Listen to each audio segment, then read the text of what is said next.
প্রধান উপদেষ্টার পদত্যাগের ভাবনা জানাজানির পর বৃহস্পতিবার সন্ধ্যা থেকেই রাজনৈতিক অঙ্গনে চলছে আলোচনা। চলমান অস্থিরতার মধ্যে শনিবার দুপুর 12টার পর রাজধানীর শেরেবাংলা নগরের এনএসি সম্মেলন কক্ষে ১৯ উপদেষ্টাকে নিয়ে রুদ্ধদ্বার বৈঠকে বসেন ডক্টর মোহাম্মদ ইউনূস। গুরুত্বপূর্ণ এই বৈঠকে উপদেষ্টাদের বাইরে আর কাউকে রাখা হয়নি। বেলা 2টার পর বৈঠক শেষে প্রধান উপদেষ্টার পদত্যাগের গুঞ্জন নিয়ে কথা বলেন পরিকল্পনা উপদেষ্টা।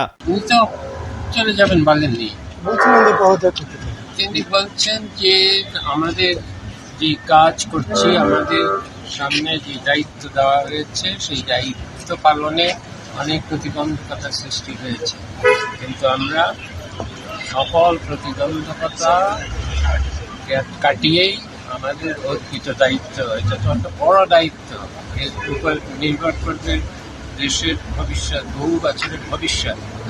এই দায়িত্ব ছেড়ে তো আমরা যেতে পারবো না।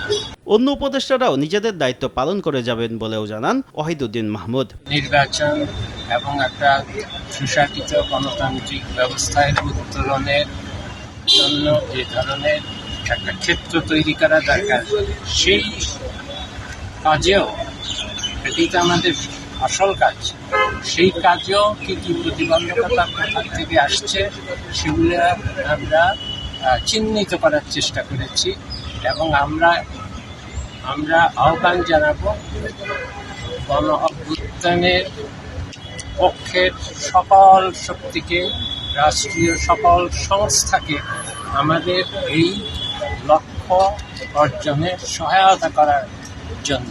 এর আগে এনএসি সম্মেলন কক্ষে বেলা 11টায় জাতীয় অর্থনৈতিক পরিষদের নির্বাহী কমিটির সভা শুরু হয়। বৈঠকে 11,851 কোটি টাকা ব্যয়ে 9টি প্রকল্পের অনুমোদন দেওয়া হয়। শুভ খান, সময় সংবাদ, ঢাকা।